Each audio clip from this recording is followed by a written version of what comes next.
traders. This is Rob Reinhold. I'm joined by Ankit Sharma. This is the Currency Room, and look at that date. Half of the year is over. Now look, the first half of this year for Forex and crypto trading has been really good. It's been one of the better years, I'm going to say, in the last 2 years. I'm really happy about the markets where they are. Let's just hope they keep holding in and doing well. Let's take a look at what we're going to talk about in this session. So we're going to go through the previous week. We're going to take a look at the news that moved things this week. We're going to look at the broad markets, and we're going to look at what the numbers were by the end of the week for the currencies. Then we're going to jump into the current market analysis. We're going to break everything down on a technical basis. We're also going to go through all the currency baskets and break them down on a technical basis and get our scores for trend and velocity. We'll cover this week's major news reports. And then what we're going to do is we're going to take our currency basket analysis that will identify the best currencies to be long, the best currencies to be short, and we're going to be taking a look at specific setups and opportunities into that. So let's get started. Do you want to be a professional trader?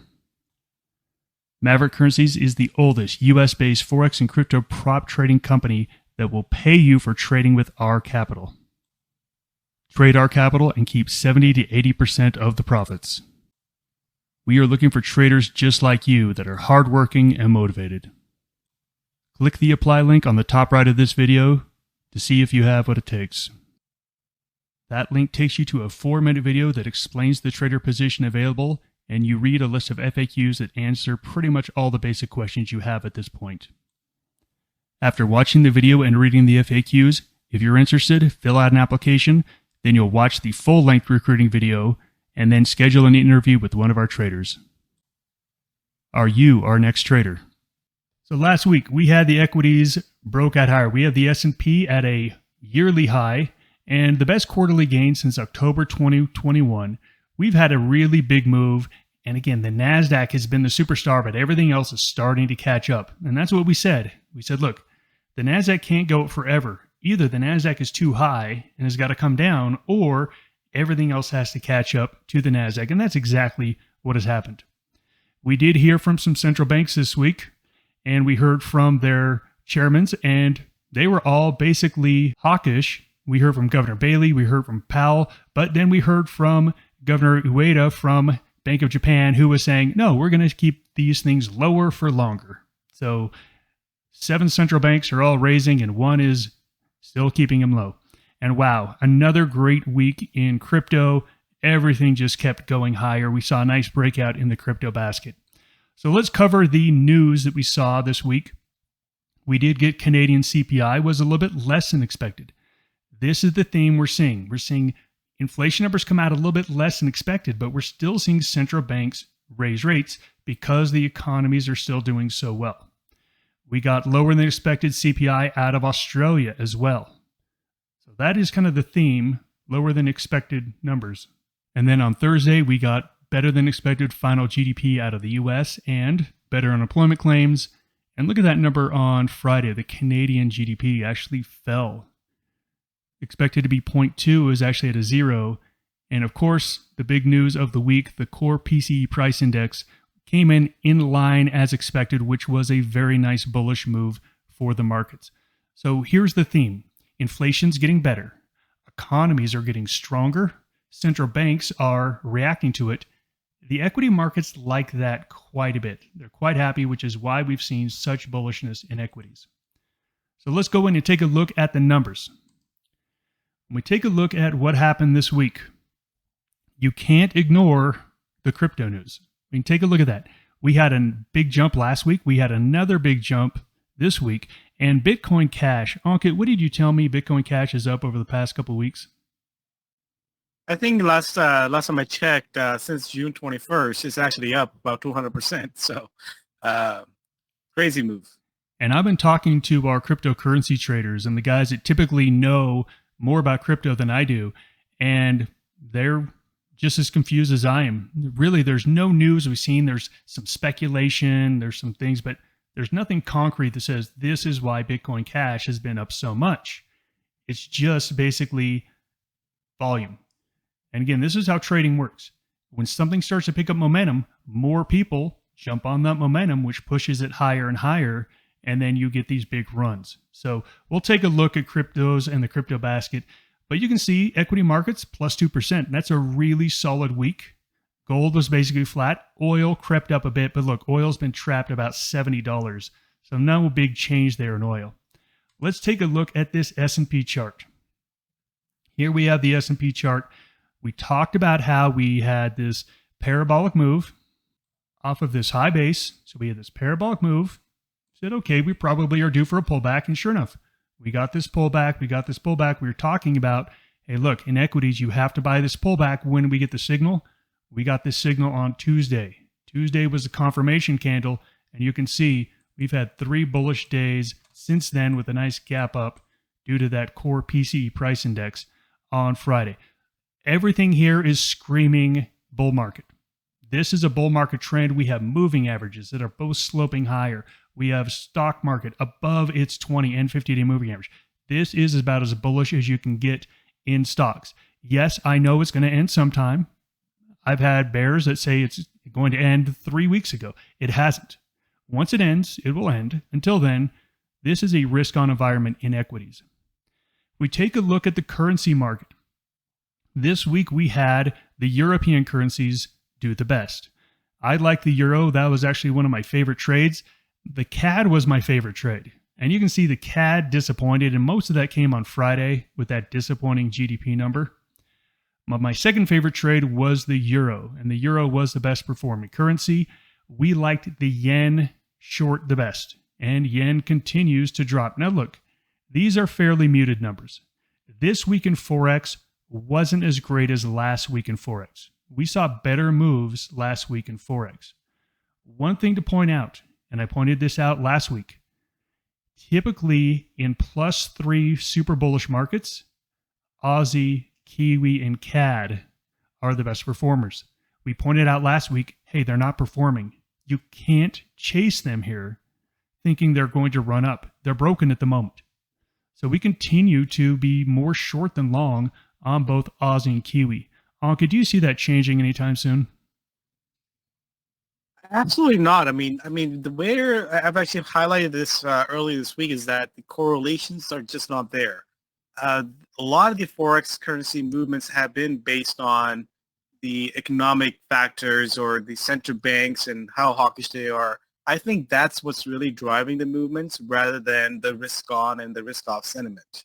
So do we see any change happening going into next month? I don't. I mean, I think if we just take a look at the theme, the RBA and the RBNZ, they're both expected to hold rates next month, while the euro and the Swiss franc and the US and the CAD, they all expect to raise rates. So the divergence is there. So I can't really see how these other currencies can really catch up when you have the central bank divergence that's going on. So I think these likely to stay underperform, and I think this is a good point just to pay attention to the central banks. I mean, Bank of Japan, ultra dovish, yen is weaker. I mean, they're all sort of correlated to what the banks are doing rather than what the economy is doing or where the risk-on sentiment is telling us. So I think that's something we should continue focusing on going to next month. And that's a very good point. Again, the central banks really are starting to move things around much more than we've seen over the past couple of months. Here is the chart on cryptos. Look at that, Bitcoin Cash. Last week was up 65%. This week up 51%. Huge move. Litecoin said, hey, I want a piece of that. Went up 10%. And you can see Bitcoin and Ethereum basically flat on the week. So look, this is hot money. And what I mean by hot money is this is momentum chasing. This isn't people that really believe in cryptos. This is people that are chasing hot money. These kind of trades can be very fun, very exciting. They move very fast, but they don't stick. They don't stick long term. So look, I said this on Thursday in my video after the market. I said, hey, look, Bitcoin Cash, if you want to be long or crypto, that's the one to be in right now. But understand it's going to end badly at some point. But until then, you definitely want to be on the long side. So here we are up another 51%. Let's break down the markets and let's give some technical scores to everything here. We already took a look at the S&P. It was at a +3. We're going to take a look at the VT, the World Index. And I pointed out how much differently. The world index was acting than the S&P. We went all the way down below our 20-day moving average. We did find that bottom on Tuesday, and we did have green candles. Now, look, these aren't great candles, but look, we gapped down and ran. Gap down and ran. That shows that there's buyers there, and then we got a gap up, and it kind of ran out of gas. So look, there's no question that international equities are not doing as well as U.S. equities, but they are still in an uptrend. We still have rising 20, 50-day moving averages. We still have the market above the 20. So look, this is still a bullish equity market. If we come over here to cryptos, we talked about how great this high base that was forming was. We said, look, it's going to be a breakout. Boom. There you had the breakout. But look, it's all in Bitcoin Cash and Litecoin. Bitcoin and Ethereum didn't really participate in this jump, but I still like both of them for trades. Let's take a look at the calendar for next week. Next week, we are going to have a major holiday in the U.S., but on Monday, we're going to get the ISM manufacturing number out of the U.S. at 10 a.m. This number is supposed to improve. This is the one number in the economy that's been getting worse. Everything else has been getting better, but manufacturing just hasn't gotten better. It's supposed to start to tick up here. This should confirm that the equity markets have been saying that the markets are doing quite well. On Tuesday, we are going to hear from the RBA with their rate statement. Typically, we meet live for this, but this falls on 4th of July evening. I'm not going to have any of my staff working on 4th of July evening, so we're not going to be meeting live for this RBA statement. And then you can see Wednesday, we have FOMC meeting minutes. And then on Friday, we have U.S. and Canadian jobless reports or job reports. And we will be meeting live for that one at 8:15 a.m. Eastern to hopefully make some pips off of that move on Friday. So obviously, as you can see here, I think this is a market next week where the first half of the week isn't going to be as good as the second half of the week. Monday is probably going to be okay. On Tuesday, I want everyone to expect there to be very little movement during the 4th of July holiday in the U.S. session. So there's going to be a little pause there in the middle of the week. So if you think about the week, you've got Sunday night and Monday are likely going to be okay. And then you've got this Tuesday with this pause. So I don't love taking positions on Monday, knowing I've got to hold through, 36 hours of really no movement where there's light volatility and stops could be triggered. I really am looking to start my trading on Wednesday. So Wednesday through Friday, I'm really looking at for trading, and especially that Friday, I think is going to be the best with the employment reports out of the US and Canada. So let's go through the currencies one by one. Let's give them all scores. Starting off with the crypto. Crypto has been great here. But again, if you take out Bitcoin Cash, everything's been high basing. But look, this is great. We love high bases. High bases are our favorite patterns when something's strong, has a huge run, and refuses to go down, but it just is out of gas. We should get a breakout here. So we'll take a look at Bitcoin here, but somewhere above 31,000 is going to be a buy price here. But right now, look, it's just basing. There's nothing going on the short-term chart. There's just nothing going on. There's no reason to be in it right here, right now. Let's just take a look at Bitcoin Cash. Let's play the, oh, I wish I would have game, and let's move on. I'm not going to play this here. This is, again, it was overextended 70 points ago, but it's going to keep going until it stops. If this is the game you want to play, just understand, if you get in and it starts to turn against you, just get out. But if you get in and it works for you, hold it as long as you possibly can. It's just not the game I like to play in trading. Here is Ethereum, and you can see here we came up against some really serious resistance up here. So I liked Ethereum the best this week. It never triggered for me. I'm going to be looking for that again this week. But look, if it doesn't have the gas to break out above this 1940 area, look, I just won't trade it. It's that simple. And then Litecoin, out of nowhere, said, hey, I want a piece of that action, Bitcoin Cash. And you can see we came up. We weren't able to hold this breakout here. We'll see where it closes on Friday, but I think Litecoin is a possible long. We'll take a look at it when we get to our setups here. In the Forex market, last week we liked the CAD and the Euro. The CAD underperformed, the Euro performed really nicely. Let's take a look at this dollar, because the dollar was one of the better performers for the week, only up about 0.25%. But you can see, take a look at the week. We had Monday, Tuesday, really nothing going on these 2 days. We had a great day on Wednesday.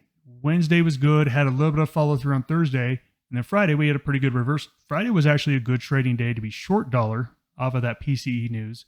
So look, we're getting good moves in dollar. I think you can play dollar, but because we are now above the 20, 50-day moving average, I think you want to play dollar on pullbacks. I think you want to be a buyer on pullbacks. So the dollar ended the week in a pullback.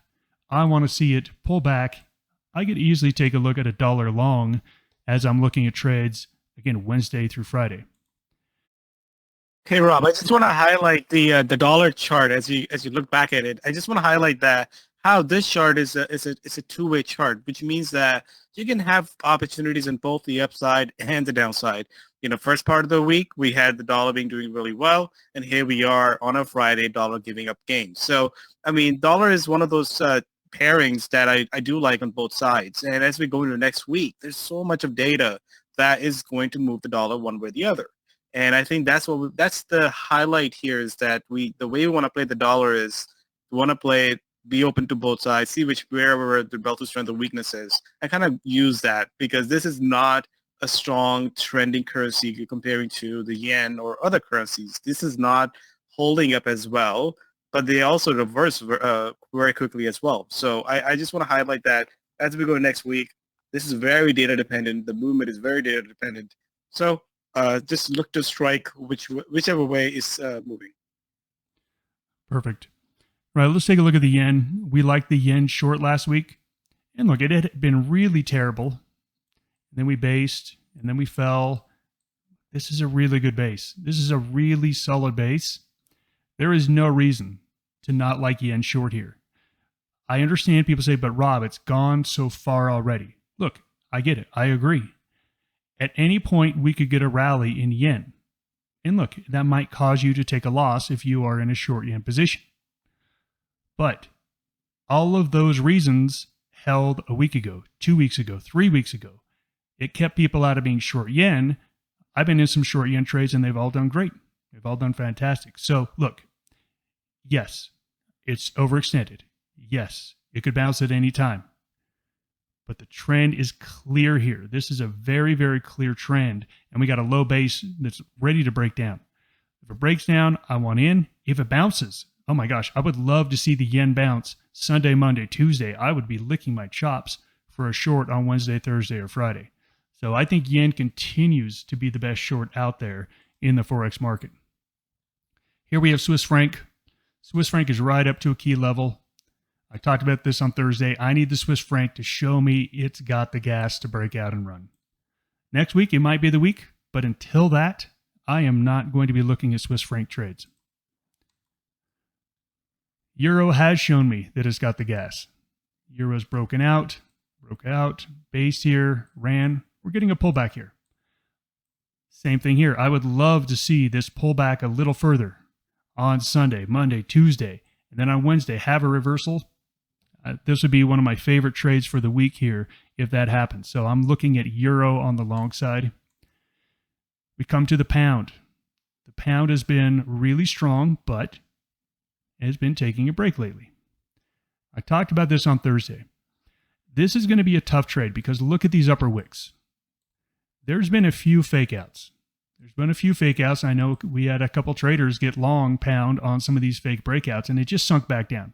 Now look, it didn't sink down and crash, but it just sunk down, and it becomes a trade where you either have to decide, okay, should I sit on it for 3, 4, 5 days, a week, 2 weeks? Or do I take the tiny loss I've got and move on to the next one? I do think that the pound is going to be a tough trade next week as well.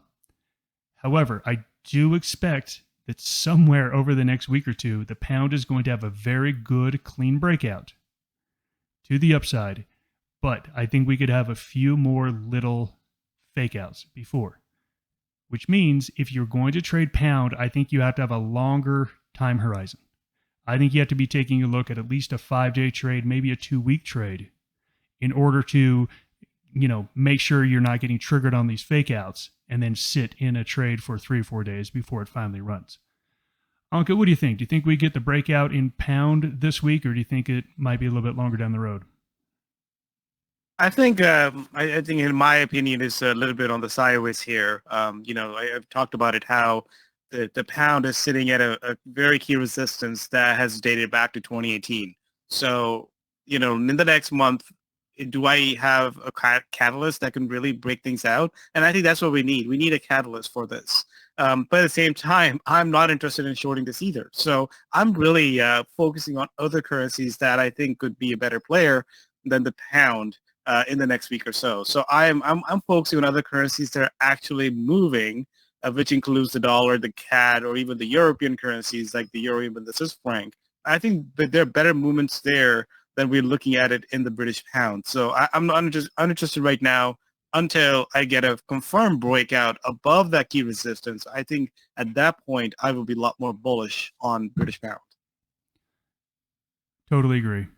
And taking a look at CAD, CAD is just high basing as well. This is a really nice high base pattern. There's everything to love here about this. The problem for me is we had some pretty lousy data out of Canada this week. We had lower than expected CPI. We had worse than expected GDP. This kind of takes a little bit of the steam out of why the CAD has been running, because people expect the Bank of Canada to raise.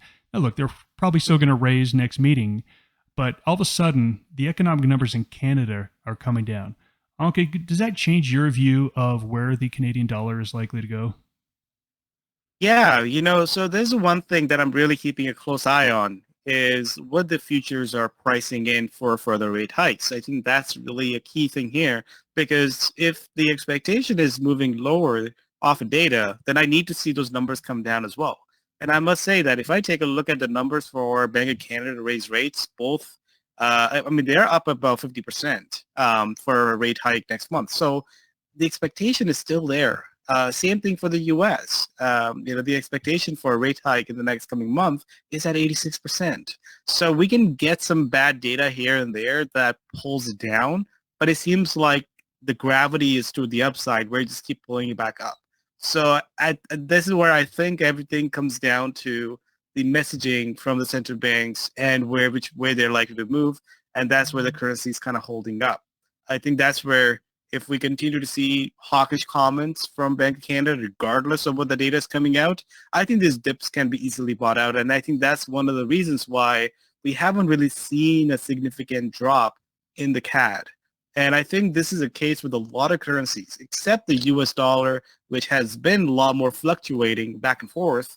But outside of that, everything is looking pretty solid here. And until we see a messaging change, I'm not seeing that much change in the future pricing for these further rate hikes expectations. So I think we just need to keep an eye on that one. And if the expectations start to go lower, then I think it's a time to make a change. But so far, I'm not really seeing a change here. And I could see this data that came out this week keeping the CAD in this high base. So again, I liked the CAD last week. We just based. Going into this week, I don't like it as much because I think that data that we got is going to keep it in this base. Again, as you said, don't want to short it, but I think it's going to be a little while for the Canadian dollar to become exciting again. Coming over here to the Aussie, Aussie had a really nice run in June and then gave it pretty much all up. And here we are just sitting right in the middle of a 20 and a 50-day moving average. Look, it's at a 0 plus 1. I think you can trade the Aussie on an intraday basis, but that's about it. I'm not ready to make any call on where the Aussie goes over the next week or two. As far as the Kiwi goes, we're seeing a little bit different story because we saw this big drop. We saw this rally. It was basically right up to the 50% mark of the fall. And then you can see it's had a hard time, but it didn't fall. It didn't turn over and fall. So that tells me, okay, we had a big fall in the month of May and June. We rallied 50%, but this has been sticky. It's been very sticky. So it's been very stubbornly not wanting to go lower, which tells me that it doesn't want to go lower. That being said, it is on the weaker side than the stronger side. But again, it's right in between moving averages. To me, I just don't like to stick my neck out on trades like this. I have other trades that I could take. So let me go make some of the easier trades. So let's really talk about what we're going to pair up here. So trend score. What is the strongest? Pound, CAD, Bitcoin Cash. But Pound and CAD, in my opinion, are in bases that are unlikely to break out this week. Bitcoin Cash, a little too hot for me. So I'm going to have to go down to my +2 column and say, okay, what do I like here? Swiss franc was right up against that resistance. It really leaves me with Euro, Bitcoin, Litecoin Cash, and the dollar. And take a look at the lone wolf over there, the yen at a -3. I think you pair all foreign currency trades up against the yen. I think that is the easier trade to make here. So we'll take a look at Euro Yen. That's going to be on the top of my list. Also, a Bitcoin long. Now, this is our velocity score. So trend score is kind of longer term, where we see things going over the next couple of weeks and months. On the short term, you can see we have a whole lot stuck around this +1, -1, which is another reason why I'm going into next week saying, hey, I don't want to be super active Sunday, Monday, Tuesday, because I'm not getting clear velocity signals. If there's anything that is moving here, it is the cryptocurrencies. And right now it's Bitcoin Cash and Litecoin. That's it. That's where the momentum is at the moment. I think that's really, if you're going to trade early next week, I think you want to be in the crypto space. So that's just my opinion. So with that analysis, let's go ahead and look into some possible trades. We're going to start out with the cryptos first and say are the most interesting at the first of the week. Would having more trading capital help you meet your trading goals? Maverick Currencies is the oldest US-based Forex and crypto prop firm. We fund traders just like you with 5- and 6-figure accounts where you keep 70 to 80% of profits. Click the apply link on the top right of this video to start the process. This will take you to a 4-minute video that explains the trader position, and you can read a list of FAQs that answer pretty much all the basic questions you have. After that, if you're interested, fill out an application, and then you'll watch the full-length recruiting video and schedule an interview with our recruiters. Are you our next trader? I'm going to start off here with Bitcoin. So Bitcoin has been putting in this beautiful base. So we came all the way up here on the 21st of June. We hit this top level of around, let's put an exact number to that, 31,440. 31,440, and we've been trading between this range. So look, it's in a base, and a high base says it's most likely to break out to the upside. There's one of two ways to play a base. You can buy the breakout, which is a breakout of 31,440. That is the breakout point. Or you can try to buy it near the bottom of the base, which is what's happening right here, right now. Understand that if you buy it down here, it is very likely to stay in the base. So I think if you don't get a breakout when it gets up to about 31,000, I think you want to be very quick on the trigger, because look, it failed here, it failed over there, failed here. I think it's the same thing. It's range bound until it breaks out. If you want to play it sideways, I think you can. I think you can buy it near the bottom of the range, and if it fails, take your small gain, pocket the change, and wait. Here's a great thing. If you buy it down at the bottom of the base and then it does break out, that is a beautiful entry point. You've got a really nice entry point that doesn't put a lot of pressure on you. So look, I'm not saying that Bitcoin is ready to buy right here, right now. There's more momentum to the downside than the upside here. We've got the EMA crossing down. We've got it below the parabolic SARS. It's not ready yet. I'm going to check back in on this Sunday, Monday. Look, it's the only thing I'm interested in trading at the first part of next week. I'll check in on foreign currencies on Wednesday. We take a look at Ethereum. Ethereum is basically doing the same thing, but you can see Ethereum is now up near the top of the range. I do like Ethereum better for that reason. It's showing more relative strength. Can it break out and hold above this? Again, you can see these wicks. We could easily get false breakouts. You may get triggered, This is where you have to have a position size that's reasonable enough to where you can hold this down to 1830. This is the range. If you're going to trade this, you have to say, hey, I think it's going to break out of this high base, but it's going to stay in this range until it does. If you're going to buy these little breakouts that might fail, either you got to be super quick and bail, or you have to say, I have to be reasonable all the way down to 1830, which means you're going to have a much smaller position size on this. I like this one. I'm just waiting for it to break out. Any pullback to the 1840, 1860 area, I will do the same thing that I talked about in Bitcoin. I will take a position here. If it breaks down below 1820, I'm out. But if I catch it here and it does break out, what a great entry point here. The other one showing a lot of momentum is Litecoin. Litecoin has been underperformer compared to all the other cryptos, but you can see it's starting to get hot here. It's having a big pullback at the moment. Let that pullback happen.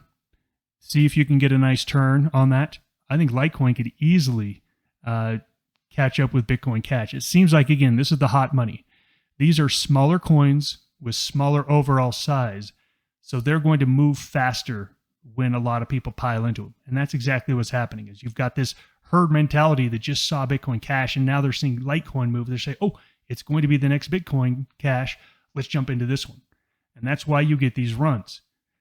If you understand the game, you understand that this is hot money. It's not going to stick. At some point, Bitcoin Cash is going to be down 30, 40%. It just will. That's how it happens with these big moves. Understand, there still might be a run to Litecoin. But once it turns, just leave. Just take your money and leave and go be a little safer. So those are the two ones I'm really looking at in the crypto space. Let's take a look at Forex. My only pair I'm looking at right now is Euro Yen. Euro Yen is high basing here. High basing, let's call it a little pullback as well. But as you can see here, we've got this area. We came up here to 158. 158 hit our head. We pulled back to 156.75. That's where support is. It's right fat in the middle of this range here. Look, right now EMA is flat. Right now RSI is flat. It's not telling me to buy this now. It's just not. If it gets down here to the bottom of the range, 156.75, and can put in a couple of green candles with a reversal candle, okay, same strategy. I'll buy the bottom of the high base with the hopes that it breaks out and run. If not, I've really got to wait for 158 to break to the upside. So that is my setup here on Euro Yen. Ankit, what do you want to take a look at? Hey, Rob. Well, my main focus in the early part of the week is the RBA, and Aussie Kiwi is the one that I'm paying attention to. And again, this is just capturing that divergence between the central banks and looking at the RBA. If they decide to hold, that is going to be a little bit on the dovish side. RBNZ doesn't come out till the following week. So the question is there a movement in that pair? And right now we can see that we have seen a very massive move in Aussie Kiwi, but that has coming down. And now we are in a very nice little bear rally pattern. So I do like this little change of trend. So I like this on a break of this down below that 108 area. This thing is on a 4-hour chart. It's actually looking pretty weak. So if that Kiwi continues to hold up in the next week, and then the Australian dollar gives up the gains, this is the best one that I do find here. I think there's a decent chance for that to break lower, and especially looking at the RBA on a Monday night. So that's my first one. I think the second one, dollar yen. I mean, going back to all the yen crosses, I think this thing has been pretty stellar. I mean, if you take a look at the performance in the last few weeks, has been pretty good, especially in the last few days. Now, this is beginning its first sort of a stage of a pullback here. I do like to buy this off a bull pullback. I mean, this thing has been above all the moving averages here. So right now, we're getting a short-term pullback, but I think that pullback could, again, be a good buying opportunity, especially as we go into this week where there's so much data out. If any of the data is hawkish, I think dollar will strengthen. And in that case, dollar yen, I think, is to be sitting at a very decent level here. And I just want to highlight, Rob, if you want to look at daily chart, this thing has officially tested the last year, November highs that we were at. So slowly and steadily, this thing is coming back to those levels that we were at last year. And based on the divergence that we're sitting at, I won't be surprised that we get to the 150 in the coming months. So I think the path of least resistance is to the upside. And if we see these pullbacks, I want to be buyer of these pullbacks here. So I don't think it's ready to pull the trigger yet. This is a trade that I'll be looking at on a Wednesday. So on a Monday night, Tuesday, I'll be looking at the Aussie Kiwi. As we go into Wednesday, as the data comes out, I will be primarily looking at the dollar crosses. So dollar yen looks good on that by the pullback here. Rob, if you want to pull up dollar CAD, I find that dollar CAD interesting here, and we'll see where it goes. On a daily chart, this thing had a massive breakout off onto the downside here. And here we are after 6 months or 7 months of sideways price action in dollar CAD, it broke lower. And here we are retesting that. So this is another chart just on a technical basis that I'm keeping an eye on. As long as it stays below the 133, I want to be a seller. If this can reclaim that 133 and higher, I think this can reclaim that range. And that range was pretty wide from 133 up to 136. So this is at a critical point here that it could either break lower below 130, 150. But if it gets above that 133, I think then this goes on my buy list as well. And again, I think this all comes down to in the next couple of weeks, we'll be also getting the statement from Bank of Canada as well. And I think these are the ones that we want to be putting on a watch list here, and just find the right timing and find the right catalyst to jump in. So that's really on my game plan, Rob. I'll go to next week. Thank you, Wonka. Let's wrap this up. We think the markets remain bullish. The equities remain bullish. However, the growth currencies don't really look all that bullish. So you have to look outside that. Where's the money going? And it's in the euro currencies and the dollar. Focus on those velocity scores. Make sure that you're playing the currencies that are actually moving. There's no reason at all to play around right now with stuff like the Swiss franc or the pound. It just isn't moving at the moment. Stick with the stuff that's moving, and then once it stops, we'll just find what else is moving. That is the job of a trader, to find where the directionality is. Everyone have a great weekend. Let's go make some pips next week. Goodbye, everybody.